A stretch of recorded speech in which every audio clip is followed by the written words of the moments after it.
10 signs you are wasting your life. உங்க வாழ்க்கையை நீங்க வீணடிக்கிறதோட 10 அறிகுறிகள். ஹலோ கைஸ், வணக்கம். Welcome to time for greatness. நமக்கு நேரத்தை வேஸ்ட் ஆக்க கூடாதுன்றத பத்தி பல பேர் எடுத்து சொன்னாலும் அடுத்த நிமிஷமே போன்ல ஒரு நோட்டிபிகேஷன் வந்தா நம்ம மூளை போன்லயே மூழ்கி போயிடும். இதுக்கு காரணம் நம்ம மூளையில தேவையில்லாம அதிகமா சுரக்கிற டோபமைன்ற ஒரு ஹார்மோன் தான். நம்ம ஏதோ ஒரு வீடியோவை பார்க்க போனை எடுப்போம், ஆனா அதை தவிர எல்லாத்தையும் ஸ்க்ரோல் பண்ணிட்டு இருப்போம். இப்படி போன், லேப்டாப்னு பல எலக்ட்ரானிக் டிவைசஸ் வாழ்க்கையே ஈஸியா ஆக்கும்னு வாங்கி வச்சிருக்கிறது கடைசியில நம்மளை அதோட அடிமையாகவே ஆக்கி நம்ம ப்ரொடக்டிவிட்டியை கெடுத்துருது. தேவையில்லாம இப்படி போன் யூஸ் பண்றது நம்ம வாழ்க்கையையும் நேரத்தையும் வீணடிக்குதுன்னு கண்கூடா தெரிஞ்சாலும் இன்னும் சில அறிகுறிகளும் உங்க லைஃபை வேஸ்ட் ஆக்கிக்கிட்டு தான் இருக்குதுன்றத எத்தனை பேருக்கு தெரியும்? இந்த வீடியோல டைம் அண்ட் லைஃப் வேஸ்ட் பண்ணக்கூடிய 10 அறிகுறிகள் தான் பார்க்க போறோம். வாங்க ஸ்டார்ட் பண்ணலாம். Number 1, over sleeping. எப்பெல்லாம் நீங்க நிறைய நேரம் தூங்குறதுக்காக செலவழிக்கிறீங்க, தூங்குனா காலையில எழுந்திருக்கவே தோணாம இருக்கிறதும், இன்னும் கொஞ்சம் நேரம் தூங்கலாமேனு இழுத்து போட்டு தூங்குறதும் சோம்பேறித்தனத்தையும் புவர் செல்ஃப் கண்ட்ரோலையும் என்கரேஜ் பண்றது அமையுது. உண்மையாகவே மார்னிங் எந்திரிக்கிறது ரொம்பவே சேலஞ்சிங்கான ஒன்னா இருக்கிறதும் மூளைக்கு இன்னும் கொஞ்சம் நேரம் தூங்குனா என்னடா ஆக போகுதுன்னு தோணும். நம்ம செல்ஃப் டிசிப்ளினோட போராடிக்கிட்டே இருக்கிறதுனாலயே மறுபடியும் தூங்குறதுக்கு உங்களை இழுத்துட்டு போயிடும். இதனாலேயே எந்திரிக்கணும் அப்படிங்கக்கூடிய ஒரு மோட்டிவேஷன் காணாம போயிடும். அதிகமா தூங்குறதுனால, உதாரணமா 11 ஹார்ஸ் ஒரு நாளைக்கு தூங்குனா ரொம்ப அதிகமான நேரம் தூங்குறதுலயே செலவழிக்கிறதுனால ஒரு நாளில் ஒரு வாரம்ன்றது உங்களுக்கு சீக்கிரமாகவே போயிடும். வேலை செய்யறதுக்கான நேரமும் உங்க கையை விட்டு போயிடும். அதிக நேரம் தூங்குறதுனால வேலை செய்யறதுக்கு கொஞ்சம் நேரம் மட்டுமே எஞ்சி இருக்கும். அதுலயும் கொஞ்சம் தான் ப்ரொடக்டிவிட்டியோட வேலை செய்ய முடியும். உங்க நேரத்தை கன்ஸ்ட்ரக்டிவா யூஸ் பண்ண முடியாது. டெய்லி ரொட்டீனையே ஸ்கிப் பண்ணிடுவீங்க. உங்களையே நீங்க டயர்டா ஆக்கிக்கிறீங்க. கடைசியில ஒரு நாளோட நேரம் எல்லாமே வேஸ்ட். சோ எப்படி தூக்கத்துக்கும் உங்களுக்கும் இருக்கக்கூடிய ஒரு ரிலேஷன்ஷிப்பை மாத்துறது? எப்படி நீங்க உங்க மார்னிங் டைமையும் உங்க வாழ்க்கையையும் வேஸ்ட் பண்றதை நிறுத்துறது? வேற ஏதாவது ஒரு விஷயத்தை செய்ய உங்களை ஈடுபடுத்திக்கணும். உங்களை பெட்ல இருந்து எந்திரிக்க வைக்கிற மாதிரியான உங்களுக்கு பிடிச்ச ஹாபியை கண்டுபிடிக்கணும். தூங்குறதுக்கு இன்னும் கொஞ்சம் நிமிஷத்தை தேடுறதுக்கு பதிலா உங்களை ஹாப்பியாகவும் எக்ஸைட்டடாகவும் வைக்கிறத செய்யணும்.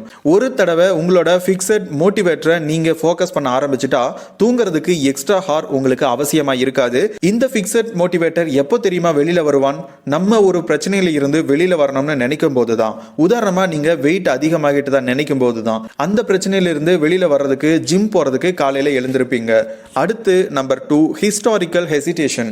இதுக்கு உதாரணமா ஒரு பெரிய கனவை கொஞ்சம் வருஷத்துக்கு முன்னாடி உங்ககிட்ட இருக்கக்கூடிய எல்லாத்தையும் வச்சு சேஸ் பண்றீங்க. ஆனா நீங்க அதை அடையிறத தோத்து போயிட்டீங்க. மேபி உங்களோட சொந்த கம்பெனியை ஸ்டார்ட் பண்ணிருக்கீங்க, ஆனா அது வேலை செய்யல. மேபி உங்களுக்குன்னு ஒரு ஆர்டிஸ்ட் கேரியரை லான்ச் பண்ண நினைக்கிறீங்க, ஆனா அதை செய்யல. நீங்க இப்போ இதை மறுபடியும் பண்ண ஹெசிடேட் பண்றீங்க. இதே கரியர்ல இன்னும் முன்னாடி போகணும்ன்றது உங்களுக்கு இன்ட்ரெஸ்ட் இருக்காது. ஏன்னா அதே ஹிஸ்டரியை ரிப்பீட் பண்ண நீங்க பயப்படுவீங்க. இது உங்க கடந்த காலத்தை விட்டுட்டு வர்றதுக்கான நேரம். ஏற்கனவே நமக்கு மீட் பண்ண தோல்வி கொஞ்சம் கஷ்டமானதா தான் இருக்கும். ஆனா உங்க பாஸ்ட் வருங்காலத்துக்கான கேரண்டி கிடையாது. ஒரு தடவை பட்ட தோல்வி வெற்றியை கண்டுபிடிக்கிறதுல உங்களை நிறுத்தாது. எல்லாத்தையும் விடையும் சக்சஸ் அடையிறதுக்கான சான்ஸ் தோல்வியால தான் அதிகமாகுது. இப்படி தோல்வி அடைஞ்சிட்டோம்னு நினைச்சிட்டே இருக்கிறது இப்போ இருக்கக்கூடிய மோட்டிவேஷனை குறைச்சிருது. அதனால தோல்வி அடைஞ்சா அதுல இருந்து கிடைக்கக்கூடிய அனுபவத்தை லேர்ன் பண்ணிக்கிட்டு முன்னாடி போய்கிட்டே இருங்க. அடுத்து நம்பர் 3, மியூச்சுவல் ப்ரொடக்டிவிட்டி. உங்களுக்கு ஐடியலைஸா இருக்கிறவங்களை விட நீங்க கம்மியான சக்சஸ் தான் அடைஞ்சிருக்கீங்களா? இப்படிப்பட்ட கம்பேரிசன் உங்களை டிஸ்ட்ராக்ட் பண்ணிடும். உதாரணமா நீங்க ஒரு செலிபிரிட்டியோட உங்களை கம்பேர் பண்றீங்கன்னு வச்சா அந்த கம்பேரிசன் உங்களை எப்படி ஃபீல் பண்ண வைக்கும்? உங்ககிட்ட இருக்கக்கூடிய செல்ஃப் எஸ்டீமை பத்தியும் உங்களால அடைய முடியாததை பத்தியும் கவலைப்படுவீங்க. இந்த மாதிரியான தப்பான கம்பேரிசன் உங்களை இன்னும் கீழே கொண்டு போயிடும். இந்த மாதிரியான செலிபிரிட்டிஸ் உங்களை விட தூரமாகவும் நீங்க 2 பேரும் 2 வித்தியாசமான வாழ்க்கையில வாழ்றீங்கன்னு புரிஞ்சுக்கணும். எந்த அளவு நீங்க இப்படி கம்பேர் பண்ணிட்டே இருக்கீங்களோ அந்த அளவு உங்களை எம்பவர் பண்றதுக்கும் மோட்டிவேட் பண்றதுக்கும் கஷ்டமாகிடும். ஆனா அதே நேரம் கம்பேர் பண்றதுலயும் ஹெல்தி கம்பேரிசன் இருக்கு. உதாரணமா நீங்க உங்களை ஒரு ஃப்ரெண்டோட கம்பேர் பண்ணலாம். உங்களுக்கு தெரிஞ்சவங்களை விட நான் பெரிய ப்ரோக்ரஸ்டினேட்டரா இருக்கேன் உங்ககிட்டயே நீங்க கேட்கலாம். நான் வேலை செய்யற நேரத்தை விட என்னோட ஃப்ரெண்ட்ஸ் எல்லாரும் வேலை செய்யறாங்களான்னு கேட்டுக்கோங்க. நீங்களும் உங்க நண்பரும் உங்களோட கனவுலையும் ஆம்பிஷன்லையும் தனித்தனி நபரா இருப்பீங்க. ஆனா உங்க ஃப்ரெண்ட்ஸை பார்க்கறதும் ஃபேமிலி சேலஞ்சா பார்க்கறதும் உங்களை இம்ப்ரூவ் பண்ணும். அதனால உங்களுக்கு தெரியாதவங்களோட உங்களை நீங்க கம்பேர் பண்றது எப்பயுமே செய்யாதீங்க. ஏன்னா இது உங்களை இழுத்து கீழே போட்டுடும். உங்களை சேலஞ்ச் பண்றவங்களோட நீங்க சேலஞ்ச் பண்ணுங்க. இது இன்னும் ப்ரொடக்டிவா உங்களை மாத்தும். அடுத்து நம்பர் 4, குரோனிக் இன்டிஃபரன்ஸ். நீங்க இன்டிஃபரன்ஸான ஆளா? உங்களை சுத்தி இருக்கக்கூடிய உலகத்தை பத்தி நீங்க கேர் பண்றீங்களா? மற்றவங்களை விட நீங்க வித்தியாசமா இல்லாதப்போ உங்களோட பேஷன் உங்க பின்னாடியே ஒளிஞ்சுக்கிட்டு இருக்கும். உங்களுக்கான ஒரு பர்பஸ்ன்றதை நீங்க தொலைச்சிருவீங்க. அதனால மற்றவங்களை விட நீங்க டிஃப்ரெண்டா தெரிய மாட்டீங்க. ஸோ உங்க மைண்டை எப்படி சேஞ்ச் பண்றது? நீங்க அதிகமாக கத்துக்கணும். உங்களை இன்ட்ரெஸ்ட் ஆக்கக்கூடிய இன்ஸ்பயர் பண்ற விஷயத்திலையும் நீங்க நிறைய நேரத்தை இன்வெஸ்ட் பண்ணணும். அதுதான் நீங்க உங்க லைஃபை வேஸ்ட் பண்ணாம கேர் பண்றதுக்கான ஒரு காரணமா எப்பயுமே இருக்கும். அடுத்து நம்பர் 5, டைரக்ஷனல் டிஸ்இன்ட்ரெஸ்ட். இப்போ நீங்கள் என்ன பண்ணிக்கிட்டு இருக்கீங்க? டிகிரி வாங்குறதுக்கு படிச்சுட்டு இருக்கீங்களா? இல்லை ஒரு போர் வேலையை செஞ்சுட்டு இருக்கீங்களா? இல்லை உங்கள் இன்ட்ரெஸ்ட்டை வெளிப்படுத்தக்கூடிய கரியரை தேடிக்கிட்டு இருக்கீங்களா? எந்த ஸ்டேஜில் நீங்கள் இருந்தாலும் சரி, இதை நீங்கள் உங்ககிட்ட கேட்டு பாருங்க. எனக்கு ரொம்ப பிடிச்சதை தான் நான் சேஸ் பண்ணிக்கிட்டு இருக்கேன்னா, எனக்கு பேஷனேட் இருக்கக்கூடிய பாதையில் தான் நான் இருக்கேனா, எனக்கு இதெல்லாம் அர்த்தமுள்ளதா இருக்கா? உங்களோட பதிலே நீங்கள் உங்கள் வாழ்க்கையை வேஸ்ட் பண்ணுறீங்களா இல்லையான்றதை உங்களுக்கே சொல்லிடும். வாழ்க்கைன்றது நம்மளோட பேஷனையும் இன்ட்ரெஸ்டையும் அடையிறது தான் இருக்குது.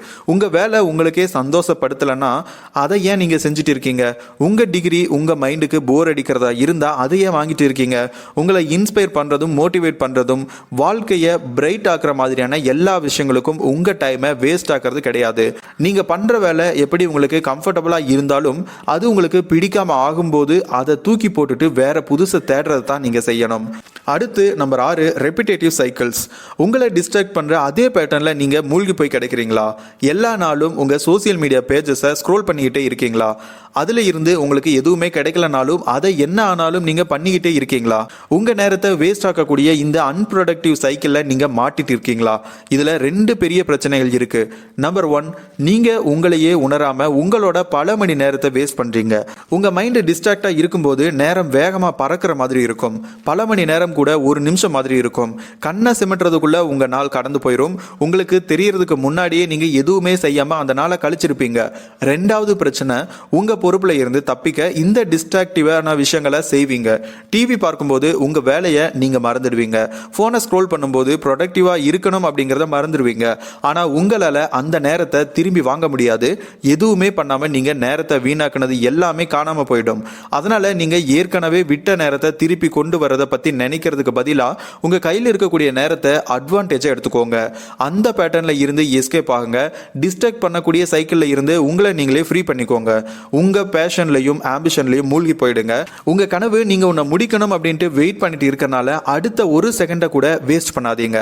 அடுத்து நம்பர் 7, மென்டல் மெயின்டெனன்ஸ். உங்கள் ஹெல்த்தை எப்பெல்லாம் நீங்கள் மெயின்டைன் பண்ணுவீங்க? நான் உங்கள் உடம்பை பற்றி பேசலை, நான் உங்கள் மைண்டை பற்றி பேசுகிறேன்.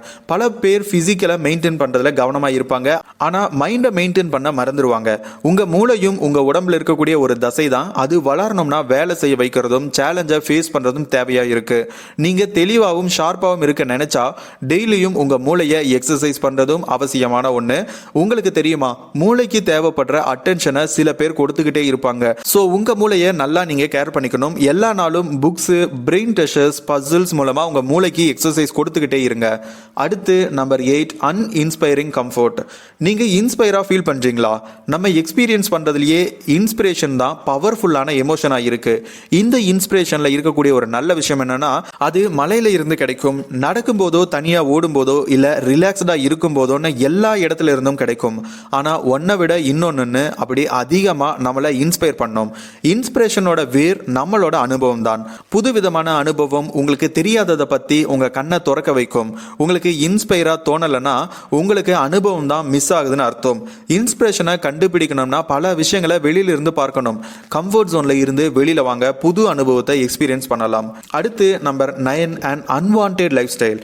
நீங்க வாழ்ந்துகிட்டு இருக்கக்கூடிய வாழ்க்கை உங்களுக்கு திருப்திகரமா இருக்கா? நீங்க போய்கிட்டு இருக்கக்கூடிய பாதை என்ன? நீங்க எந்த மாதிரியான பீப்புள்ஸோட சுத்தி இருக்கீங்க?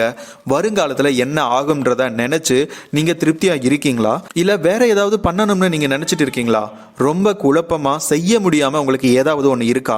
ஒரு வித்தியாசமான வாழ்க்கையை நீங்க வாழ நினைச்சா அதை அடையிறதுல இருந்து உங்களை தடுக்கிறத முதல்ல நிறுத்துங்க. உங்களோட திருப்திக்கும் சந்தோஷத்துக்கும் முக்கியத்துவம் கொடுங்க. ரொம்ப லேட் ஆகிறதுக்கு முன்னாடியே வேகமா போங்க.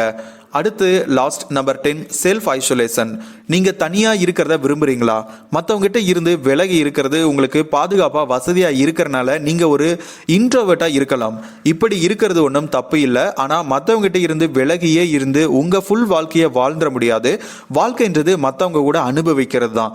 இதுக்கு முன்னாடி உங்களுக்கு தெரியாத நீங்க பார்க்காத விஷயங்களை நீங்க ஒருத்தவங்களோட ரிலேஷன்ஷிப்ல இருக்கும்போது, ஃப்ரெண்ட்ஷிப்ல இருக்கும்போது அனுபவிக்கலாம். அந்த அனுபவம் நீங்க ஏற்கனவே தேடிக்கிட்டு இருக்கிறதா கூட இருக்கலாம். ஏன்னா மோட்டிவேஷன், இன்ஸ்பிரேஷன் உள்ள இருந்தும் கிடைக்கலாம், இல்ல வெளியே இருந்தும் கிடைக்கலாம். இது ரெண்டுலையும் கலந்ததா தான் இருக்கும். ஸோ வாழ்க்கையை வேஸ்ட் பண்றதுல இருந்து வெளியில வரணும்னு நினைச்சா இந்த நிழல்ல இருந்து வெளியில வாங்க. உங்க வட்டத்தை நீங்க பெருசாக்கிக்கோங்க. இதே தான் எக்ஸ்ட்ரோவர்ட் பர்சனாலிட்டிக்கும் சோசியல் கனெக்ஷன் அர்த்தமுள்ளதா, விளையாட்டுத்தனமா இல்ல என்கரேஜிங்கா இருக்கலாம். ஆனா அதே நேரம் உங்க கூட இருக்கக்கூடிய உங்களோட ரிலேஷன்ஷிப்பை ஆழப்படுத்திக்க மறந்துடாதீங்க. இந்த 10 விஷயங்களும் உங்களை இனி வாழ்க்கையை வீணடிக்கிறதா இருக்காதுன்னு நான் நினைக்கிறேன். இன்னொரு நல்ல வீடியோல மீண்டும் சந்திப்போம். நன்றி.